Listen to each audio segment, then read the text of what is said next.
আউযু বিল্লাহি মিনাশ শাইতানির রাজিম বিসমিল্লাহির রহমানির রহিম। সুধী দর্শক শ্রোতা, আসসালামু আলাইকুম ওয়া রাহমাতুল্লাহি ওয়া বারাকাতুহু। আশা করি সবাই আপনারা আল্লাহর মেহেরবানিতে সবাই ভালো আছেন। আল্লাহ আপনাদেরকে সবাইকে সুস্থ সবল রাখুক এই কামনা করে শুরু করছি আমার হজ পর্ব। গতকালকে আমি হজ নিয়ে আলোচনা করছি, আগেও 3 দিন আলোচনা করছি পবিত্র কোরআনের আলোকে। আজকেও পবিত্র হজের পর্ব নিয়ে মোস্ট ইম্পর্টেন্ট পর্ব, এটাই হলো মোস্ট ইম্পর্টেন্ট পর্ব। এটা আলোচনা করব, আশা করি আমার সাথে আপনারা থাকুন। হজের মধ্যে সূরা সাফফাতের মধ্যে আল্লাহ পাক উল্লেখ করছে 100 নম্বর আয়াতে যে ইব্রাহিম আলাইহিস সালাম আল্লাহকে বলল যে কি রাব্বি হাবলি মিনাস সালিহিন, হে আমার প্রতিপালক, আপনি আমাকে এক সৎকর্মশীল পুত্র সন্তান দান করুন।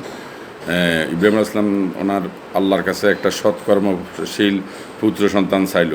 আল্লাহ বলল যে কি ফাবাশশারনাহু বিগুলামিল হালিম, অতঃপর আমি তাকে এক অতি ধৈর্যশীল পুত্রের সুসংবাদ দিলাম। তারপরে 101 নম্বর আয়াতে, তারপরে 102 নম্বর আয়াতে আল্লাহ পাক বলতেছে ফালাম্মা বালাগা মাউ সাইয়া কালা ইয়া বুনাইয়া ইন্নি আরাফিল মানামি আন্নি আজবাহুকা ফানজুর মাজা তারা কালা ইয়া আবাত্তি ফিয়াল মা তুমারু সাতাজুদুনি ইনশা আল্লাহু মিনাস সাবিরিন। এটা বললো যে কি 102 নম্বরে আয়াতে আল্লাহ পাক বলল যে অতঃপর সে যখন তার পিতার সাথে চলাফেরা করার বয়সে পৌঁছলো, তখন ইব্রাহিম আলাইহিস সালাম বলল, বৎস, আমি স্বপ্নে দেখেছি যে আমি তোমাকে জবেহ করছি, এখন বলো তোমার অভিমত কি? সে বলল, হে পিতা, আমাকে যা আদেশ করা হয়েছে আপনি তাই করুন। আপনাকে যা আদেশ করা হয়েছে আপনি তাই করুন। আল্লাহ চাইলে আপনি আমাকে ধৈর্যশীলদের মধ্যে পাবেন, আল্লাহ চাইলে আপনি আমাকে ধৈর্যশীলদের মধ্যে পাবেন। ইসমাইল আলাইহিস সালাম ইব্রাহিম আলাইহিস সালামকে বলল। তারপরে 103-এ বলতেছে ফালাম্মা আসলামা ওয়া তাল্লিল জাবিন, এবং দুইজনেই যখন আনুগত্যে মাথা নুইয়ে দিল আর ইব্রাহিম তাকে উপর করে শুইয়ে দিল। 104-এ বলতেছে ওয়ানা দাইনাহু আই ইয়া ইব্রাহিম, তখন আমি তাকে ডাক দিলাম, হে ইব্রাহিম। তারপরে 105-এ বলতেছে কাসাদ্দাক্তা রুইয়া ইন্না কাযালিকা নাজিজিল মুহসিনিন, স্বপ্নে দেখা আদেশ তুমি সত্য পরিণত করে ছাড়লে, এভাবে আমি সৎকর্মশীলদের প্রতিদান দিয়ে থাকি। সুবহানাল্লাহ, সুবহানাল্লাহ, সুবহানাল্লাহ।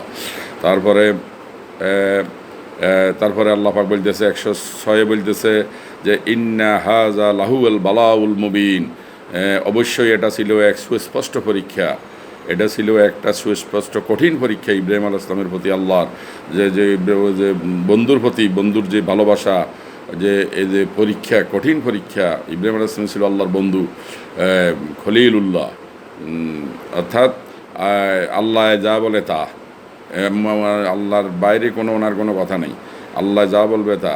আর আমাদের রসুলকে আল্লাহ বলছে হাবিবুল্লাহ, আমার রসুলের ভালোবাসার জন্য আল্লাহ ছিল এই জন্য হাবিব, মানে অন্তরের অন্তঃস্থলের বন্ধু, একদম গভীর ভিতরের বন্ধু হইল হাবিব। এই জন্য এটার আরবিতে নাম হাবিব নাম ডিক্লার দিছে আল্লাহ পাক। আর ইব্রাহিম আলাইহিস সালাম আল্লাহকে পাওয়ার জন্য ছিল পাগল, আর আমাদের রসুলকে আল্লাহ পাওয়ার জন্য, বন্ধুত্ব পাওয়ার জন্য আল্লাহ নাম দিছে হাবিবুল্লাহ। যাক, ইন্না হাযা লাহুল বালাউল মুবিন, অবশ্যই এটা ছিল এক সুস্পষ্ট পরীক্ষা। ওয়াফাদাইনাহু তারপরে 107 নম্বরে বলতেছে ওয়াফাদাইনাহু বিজিবিহিন আজিম, আমি এক মহান কোরবানির বিনিময়ে পুত্রটিকে ছাড়িয়ে নিলাম, এক মহান কোরবানির বিনিময়ে পুত্রটিকে ছাড়িয়ে নিলাম।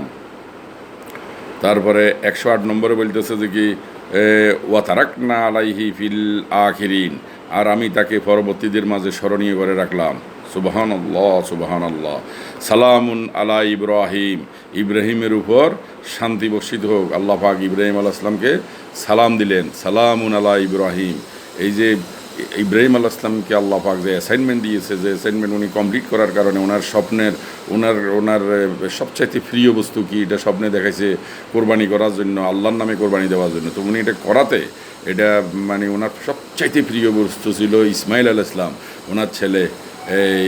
আল্লাহ পাক যে দিছে, যে একটু আগে শুনলেন যে আমাকে একটা সৎ একটা ছেলে দিন, সৎ পুত্র দিন, তারপর আল্লাহ পাক কয় আমি তাকে দিলাম, তার কবুল করলাম। কিন্তু এই জন্য এখানে বলছে উনি এটা ওনার অ্যাসাইনমেন্ট কমপ্লিট করার কারণে এই যে এই আল্লাহর পরীক্ষা, এই কঠোর পরীক্ষা, আল্লাহর নামে কোরবানি দেওয়ার কারণে সবচাইতে প্রিয় বস্তু হযরত ইসমাইলকে কোরবানি, এবং যেমন পিতা তেমন ছেলে, দুইজনে বড় নবী। আমাদের আদি পিতা ইব্রাহিম আলাইহিস সালাতুস সালাম, উনি পরীক্ষায় সাকসেস হয়েছে, আল্লাহর কঠোর পরীক্ষা, এটা কঠোর পরীক্ষায় সাকসেস হয়েছে। যে আবার ছেলেও বলছে যে আপনি আমাকে ধৈর্যশীলদের মধ্যে পাবেন, যে ইয়ের ইন্না কাজালিকা নাজিজিল মুহসিনিন, যে আপনি আমাকে ধৈর্যশীলদের মধ্যে পাবেন। তারপরে এবারে 109 নম্বরে বলতেছে যে এবারে আল্লাহ পাক বলতেছে সালামুন আলা ইব্রাহিম। এই জন্য ইব্রাহিম আলাইহিস সালামকে আল্লাহ পাক এই জন্য খুশি হইয়া ওনাকে কী দিল, সালাম দিল, যে ইব্রাহিমের উপর শান্তি বর্ষিত হোক। আল্লাহ পাক সালাম দিল। 110 নম্বরে এবার বলতেছে আল্লাহ পাক কাজালিকে নাজিজিল মুহসিনিন, সৎকর্মশীলদের আমি এভাবেই প্রতিদান দিয়ে থাকি। এই সৎকর্মশীল যারা তাদেরকে আমি এইভাবেই প্রতিদান দিয়ে থাকি। ইন্নাহু মিন ইবাদিল মুমিনিন, সে ছিল আমার মুমিন বান্দাদের অন্তর্ভুক্ত। সে ছিল আমার মুমিন বান্দাদের অন্তর্ভুক্ত। যে আল্লাহ পাক এখানে ডিক্লার দিছে যে ইব্রাহিম ছিল মুমিন বান্দাদের অন্তর্ভুক্ত। এটা কিয়ামত পর্যন্ত স্মরণীয় থাকবে। এই যে আমি পুত্রটিকে ছাড়াইয়া নিলাম, যে কোরবানি, আমি এক মহান কোরবানির বিনিময়ে পুত্রটিকে ছাড়াই। মহান কোরবানি কি?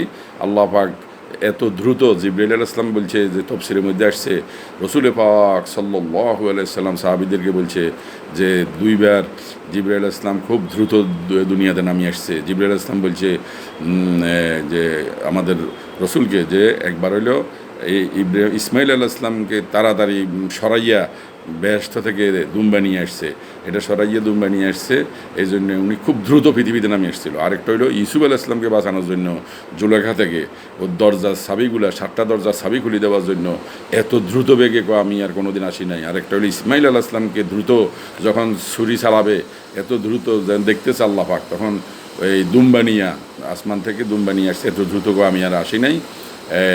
এইটা এই জন্য এই কোরবানির আমি এক মহান কোরবানির বিনিময়ে পুত্রটিকে ছাড়িয়ে নিলাম। সুবহানাল্লাহ। এখান থেকে আমাদের অনেকে শিক্ষা আছে।